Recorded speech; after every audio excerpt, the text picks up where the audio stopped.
30th. We're getting towards the end of the season here. We're getting down the stretch drive. There's like 20 games to go until playoff time. And you know what? Screw it. That's where I'm going to start with today's episode stream. I almost called it a podcast. It's not technically a podcast. Are we? I brought this up on Real Life, and Jay was kind of like, I don't know. Are we saying playoffs? Can I say the word playoffs? Yes. Like the Oilers are a playoff team. Dan, you're in. We're all good. Yeah. I said it. I said it on Oilersnation Radio. It was my hot performer of the week. It is time to start gearing up. Get your liver ready. Get your hydration going, as Zach is doing right now, pounding that water. You got to get your body hydrated. Get ready. It's going to be a long playoff run, and we're already there. The Flames are dead. The Flames are dead in the water. Oh, the done. Canucks have had so many games that it's hard for them to overcome the deficit that they have to the Canadians. Really, we're just going to be jockeying for position now with the Jets and the Canadians and the Leafs, I guess, too, depending on what the Leafs do. So, yeah, playoff time. Let's go. Everyone else, playoff time. We're good. We're locking her in. Oh yeah, good to go. Playoffs are ready.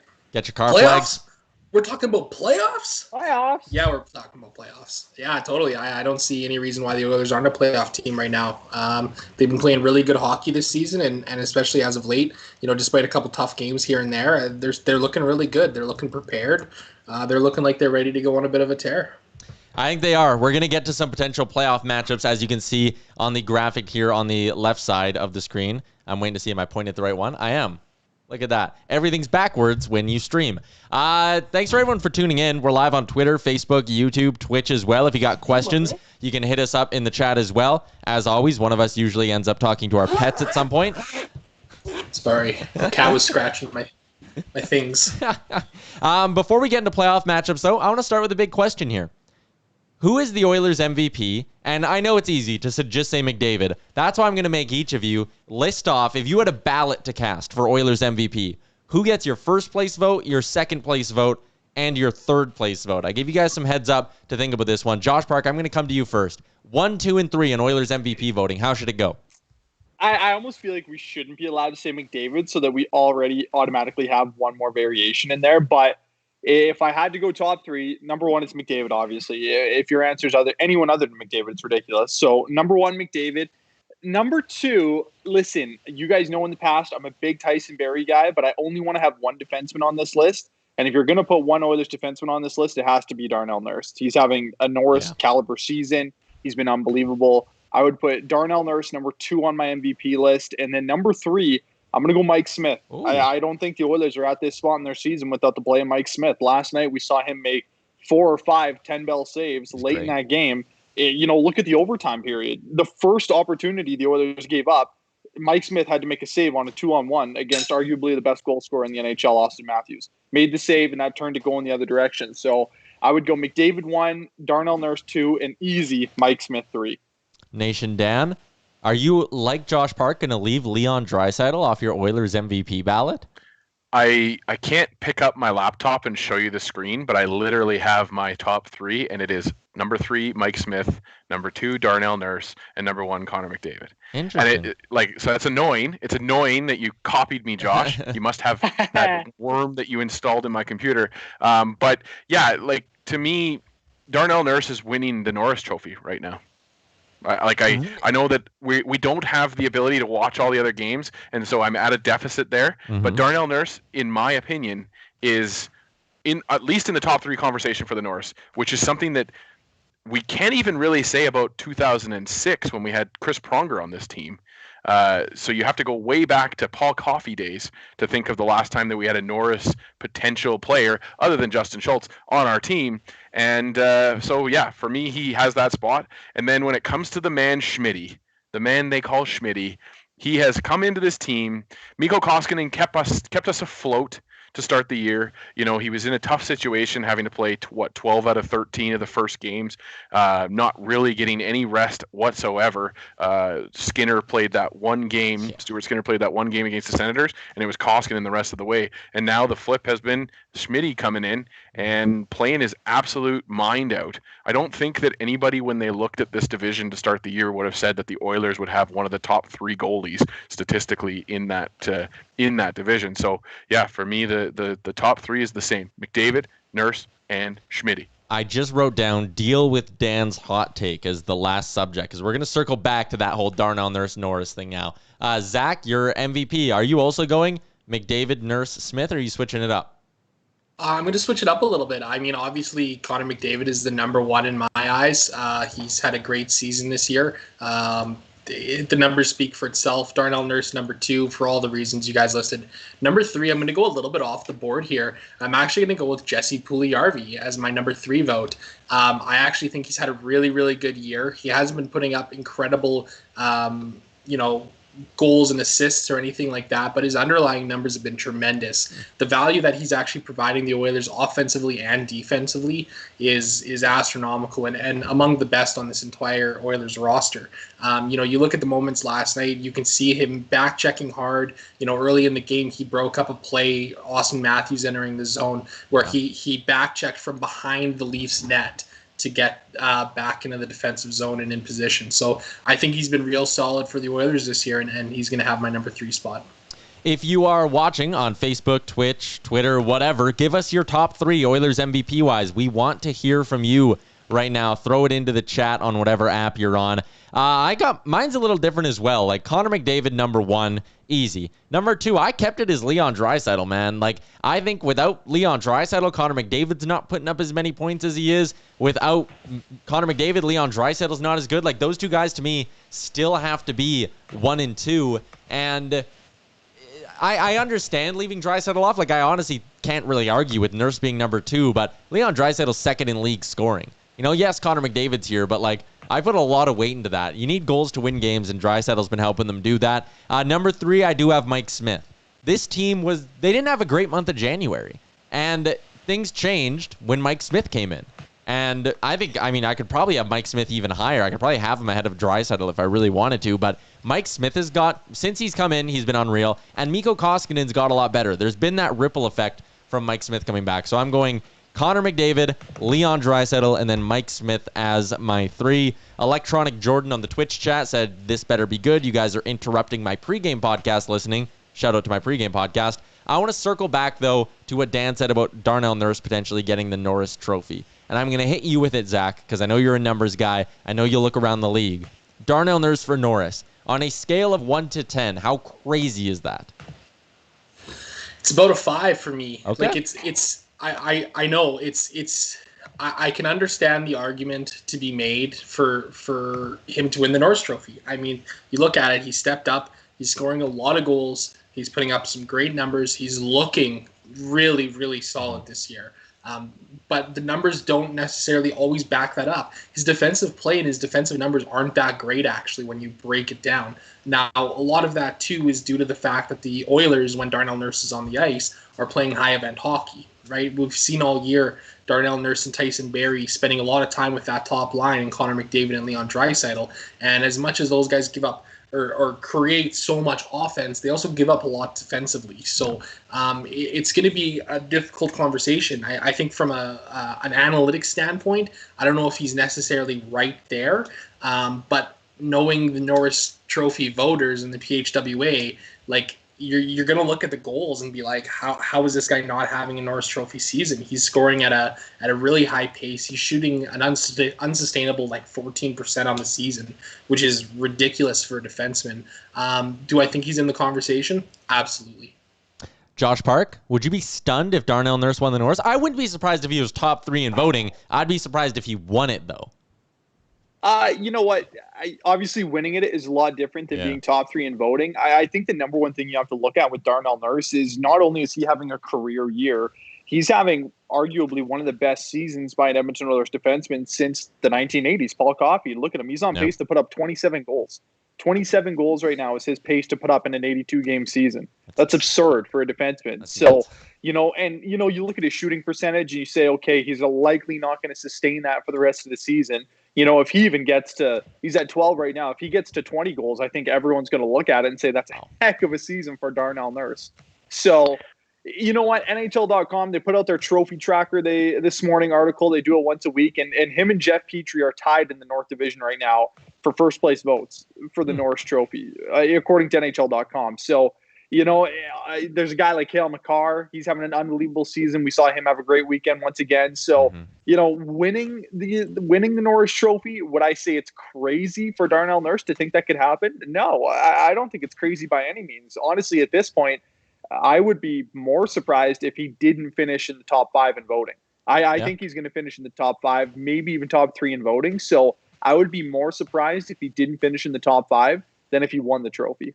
But I'm an Oilers fan, so a little bit of bias. Dan, now that you've had everyone else's takes, what do you think?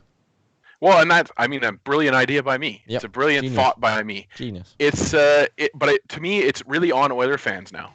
It's on us to start making that noise. Hashtag Nurse for Norris, like that kind of stuff. Get the media start to pay attention, start to watch this kid play the games, because while I agree that statistically his shooting percentage is not sustainable, I believe when you watch him play the game, he puts himself into positions, and he finds himself into positions because of the forwards that we have on this team, where the shooting percentage can be sustainable at that level. The plays where he's scoring goals are plays where he has a wide open lane to the net because there's 2 guys on Connor and there's 2 guys on Leon. And Nurse is the guy that finds the open spots there. You have to give him full marks for not necessarily being a Mike Green style Norris candidate where it's just all offense all the time and you just ignore the defensive side of things. Nurse still plays that 200-foot game where he's rough and he's tumble, he's throwing those hits, he's physical, and he still plays defense. So I think it's on us now to really start that campaign, keep that campaign going, get his name into people's conversations, have people watching Oiler games rather than just, going to bed at 8 o'clock at night Eastern. I think a couple things have really helped him this year in this Norris race. One, he's playing against Toronto, Montreal, Ottawa. He's playing in the Eastern time zone way more than he would be in a normal year. And there is that bias when it comes to major award voting in the NHL. And also, Zach, you mentioned, the professional hockey writers and the way they tend to vote on this thing. The fact that Nurse has that tough element to his game, I think that wins him a lot of points with some of the old school writers, and that almost gives him an edge even over a guy like John Carlson, who might be just as good offensively this year, or a Cale Makar, who's having an unreal offensive year when he's been in the lineup. The fact that Nurse has that little edge to his game, I think the old school guys love that shit. Yeah, I think so too. This is the thing, we know the voters are the eye test voters, right? It's the way that it's been for so long. So when you look at Nurse, the eye test, he passes it with flying colors, right? He looks fantastic out there. And Dan, you made a great point about Nurse too, playing, with the offensive guys. Nurse was talking about it last night, how, he was asked sort of about his goal scoring this year and what sort of changed for Nurse. And he said something to the tune of, well, I've always found myself getting into good scoring chances, and he has over the last number of years. He's never been afraid to jump up in the rush, but he's just finishing more this year. He's finishing on those chances, and it's made a big difference. Again, when we come back to the conversation, a guy like Jeff Petrie, a guy like Cale Makar, they have such better shot suppression numbers than Darnell Nurse does in the defensive zone, and from an analytical sense, that's where you really start to delve into it. Now, I'll give Nurse a ton of credit because defensively that's started to come back down towards the league average here the last little bit. But it's going to be an interesting conversation to have. I really do think that he's got a legitimate shot at this with the way that the voters vote. The other thing I'll add with Nurse, and you're a big Tyson Barrie guy, Josh, but Cale Makar usually gets to play with a more defensively sound partner, someone who can calm things down in his own end. And John Carlson also usually gets to play with a guy who's going to keep things calm in his own end. Darnell Nurse is being both. He's the defensive conscience of his pairing because Barry's a bit of a tire fire sometimes, and he's being the offensive dynamo at even strength, and that's what's really impressive about it as well. We need people to watch the games. Yeah. And look at the minutes that he's logging. He's playing 28 minutes a night. He's playing in all situations: power play, penalty kill, 5-on-5 in the last minute of the game. Darnell Nurse he's your second, I guess, arguably your number one offensive defenseman. And with 2 minutes left in the game, who is Dave Tippett throwing out? It's Larson and Nurse. He's still going out in those situations. And I was just looking, and we were talking about the shooting percentage of Darnell Nurse and his pace to supposedly put up 27 goals in an 82-game season. I was just looking, since 2009, the only defenseman to have more than 23 goals in a season was Brent Burns. He did it twice. He had 27 and 29. No one else has gone over 23 since 2009. So even if Darnell Nurse were to hit 20, 21, 22, 23, like statistically, goals-wise, he would have one of the best seasons by a defenseman in the last decade. So, yeah, something to look at. Let's keep moving. Well, it's interesting. Go ahead, Zach. Sorry, no, I was just going to say, when you look at the upper echelon of shooting defensemen too, the high end of shooting percentages is around like 8 to 9% over the last 3 years in the NHL. And those are guys like Jared Spurgeon, Cale Makar, John Marino, and even a guy like Jeff Petrie too. Some real offensive-minded guys that can really shoot the puck. So, would it be sustainable for Darnell Nurse to shoot at a 9 or a 10% rate, which is still above his career average of like 4 or 5? Yeah, I could definitely see that being something that could continue in the future. I had that same problem with Leon Draisaitl after his 50-goal years. I looked at his shooting percentage, and I was like, man, there's no way. Like, fans need to temper their expectations. He's not going to be a 50-goal guy every year. His shooting percentage is too high. But then Leon Draisaitl just kept proving that he's just such a good shooter that, yeah, you know what, his shooting percentage can consistently be above 15%. Like, he's just that good. Maybe it's the same thing with Nurse. Switching gears, I want to talk about potential playoff matchups. I was asked today, I was doing a hit with TSN in Montreal, and they asked me, who is the Oilers' worst first-round opponent? Who would you want to avoid? And that was a really hard question for me because I think you can look at each of the 3 teams they're likely going to play against in Montreal, Toronto, and Winnipeg as well, and you can find reasons to not like any of those matchups. For me, Montreal has shut down McDavid through 3 games. They have Carey Price, who can steal you a 7-game series. Even though he's not a great goalie anymore, there's still that potential with him. In Toronto, they've clearly shown they have Edmonton's number. That concerns me. With Winnipeg, if they get a defenseman at the deadline, I think they're the most complete team in the North Division, and also that Connor Hellebuck guy's pretty good. I'm not sure how I rank them right now, and that's why I'm going to allow myself to go last in this. Dan, if you had to rank in order from who you want to play the least to who you think the Oilers have the best chance of beating in the North Division playoffs, how would you rank those 3 teams, Montreal, Winnipeg, and Toronto? Okay, so you made a good point about the Jets, the worry being that they add a Matthias Ekholm or some kind of higher caliber defenseman, and then my rankings would change. But right now, the team that I would like to face the least is probably the Montreal Canadiens. Really? They are one of those teams that I find the Oilers just they get out scrapped by and out efforted by these teams routinely, and I hope that the situation plays out differently now that they're going to be playing a Guy Ducharme team as opposed to a Claude Julien team, but we'll see there. So Montreal will be my first least team to want to play. The Toronto Maple Leafs would be my second least. As you mentioned, they do have our number, but also we have to remember this is a Toronto Maple Leafs team that can't seem to get past that first round, and so wouldn't be the worst time to be able to kind of plant that seed into their heads that it's the first round again, and you guys are up against a hell of a team in Edmonton. But that to me would need the Leafs to be the 4th place team because we're going to finish first. So not as likely, but my least favorite team to want to play is the Winnipeg Jets for me. The team that I'd like to match up the most against, is the Winnipeg Jets. Outside of them adding a defenseman, you just have to keep Connor McDavid away from Pionk for some reason. Pionk just has his number, and then the matchup seems to be more slightly edged towards the Oilers. They're still a team that is threatening every time they come in the offensive zone, but for me, I just think that we outclass the Winnipeg Jets in a 7-game series. Just going to the Twitch chat here. Double M says Toronto would be the worst IMO. Jets would be a super fun series to watch. Electronic Jordan says I'm scared of the Jets. I'm not scared of Toronto. Josh Park, who do you want the Oilers to play the most? Who do you want them to play the least?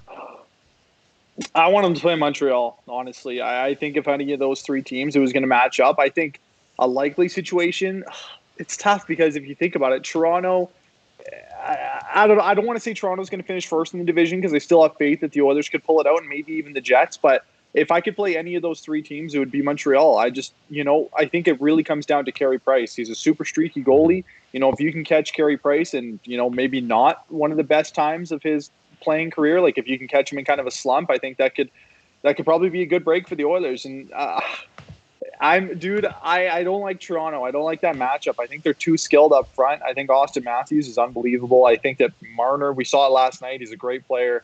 it just seems like the Leafs have the Oilers number this year. Look at the record. The Oilers are 2-6-1 against the Leafs through that series matchup. So I would say least team I would want to play is probably Toronto. I think the funnest or the best series to watch would be the Jets. Yeah. I think that would be an unbelievable series. And then if I had to pick one to play against, I think it'd be Montreal. Zach? Give me Winnipeg. Wow. I think Edmonton's had Winnipeg's number this year, and as a whole, I've mentioned this before. The Edmonton Oilers have the number of Connor Hellebuck. He is one of the only teams in the NHL that he really struggles against is the Edmonton Oilers, and we've seen that this year. The Oilers have gone 4-2 so far against the Jets. They've outscored them by 2 goals. I think it's a really good matchup. I think it's a really tight matchup, and it seems to be games that Edmonton is able to get up for. They've played Winnipeg really tight all year long, and I would love to see that in the first round of the playoffs. I think in a 7-game series, Edmonton walks out of that series on top. I'm unsure on Montreal because you guys got to remember when the Oilers played Montreal earlier this year, it was a much different looking Edmonton Oilers team, right? Like we played them 3 times pretty early in the season, and the Oilers were still a far from complete team. Now, mind you, the Oilers in their last appearance against Montreal, February 11th, shut out Montreal 3-0, right? So, and let's see, I just want to check quickly who was in net that night. And that was against Jake Allen. So, putting up 3 on Allen is a little different than scoring up against Carey Price, right? But I'm interested to see, what Edmonton does against Montreal tonight and the last couple of games this season. I'm a little scared of Toronto, but I'm also not scared of Toronto. It's kind of weird. Like, the Oilers have seemed to have had a bit of a mental block against them after that 3-game, losing skid there against them. Obviously, the last couple games against Toronto have looked a lot differently, and Edmonton's played them really tight. Toronto's got some troubles in net this year too, right? I mean, Freddie Anderson's banged up, really banged up. Jack Campbell now appears to be banged up too. It was really frustrating watching against Toronto last night because it's the 3rd-string goalie, and the Oilers weren't putting any pucks on him, until a little late in the game there, and look what was able to happen, right? So.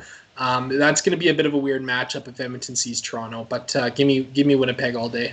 I'm Keller5 says, we met Montreal when they were really overperforming. Will be interesting to see how they match up tonight. And tonight will be really interesting from that perspective because, like you said, Zach, when they first played, it's 2 totally different teams. The Habs are technically, if you just count wins and losses, are they not almost under 500? They've just racked up so many Bettman points that they're in the race here, right? So I think I'd like to face Montreal the most now that I really hear the opinions and think about it.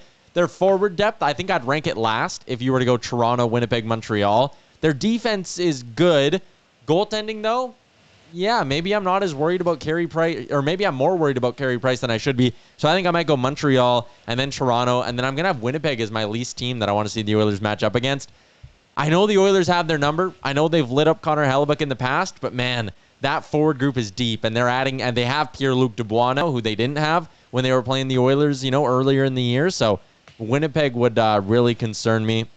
I wanted to get to some deadline talk, but you know what? Next week might be a pretty good time to do that because next week will be our last chance to talk deadline before that day eventually comes. Let's end it tonight with one key to victory for the Edmonton Oilers against the Montreal Canadiens. Nation Dan, what do the Oilers need to do tonight to get 2 points?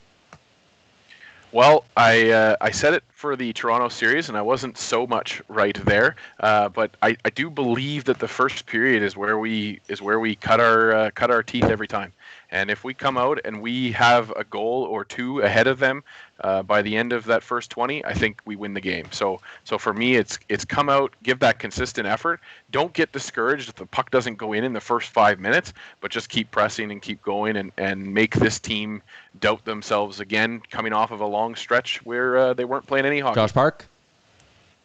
You know what? I'm going to say less so much a key to victory, more so what I want to see tonight out of the Oilers, and I want to see that second line perform. I want to see what we have out of new Yamamoto and Turris, because I think that's kind of a big question mark right now with the Oilers, whether or not that's going to be something you can sustain in the future. I think they're going to split up McDry eventually. I think especially heading into the playoffs, you're going to have to get 2 solid lines going. But I'm interested to see what happens tonight once again with that second line. They got a lucky goal last night, but I guess it doesn't matter how it goes in, no matter what, if it's off Kyle Turris's butt. But we'll see. I'm excited to see what happens with that second line tonight. So I'll say key to victory, Kyle Turris, 2 goals. Sure. Zach Lang, key to victory for the Edmonton Oilers. I'm just kidding. That's hot. Spicy. I mean, let's Could you see imagine? if we can. What's the line on that? Kyle Turris 2 goals tonight, like I don't plus even know. 1,200. Gotta be massive like that. Shoot the friggin' puck. Yeah. I mean, it's super cliche, but Carey Price is shaky as a goalie right now.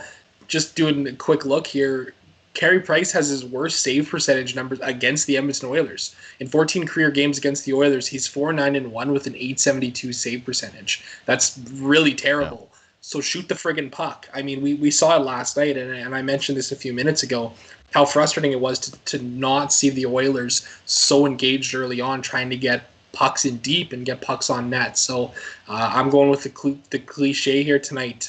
Just shoot the puck. Pucks on net. Is this Montreal's first game since the COVID shutdown? They haven't played since March 20th. Yep. Got to jump on them early. Jump early. Yeah. I like the Oilers' chances of winning here tonight. I can't believe they're underdogs on most sports books. Are they actually? Yeah, they are.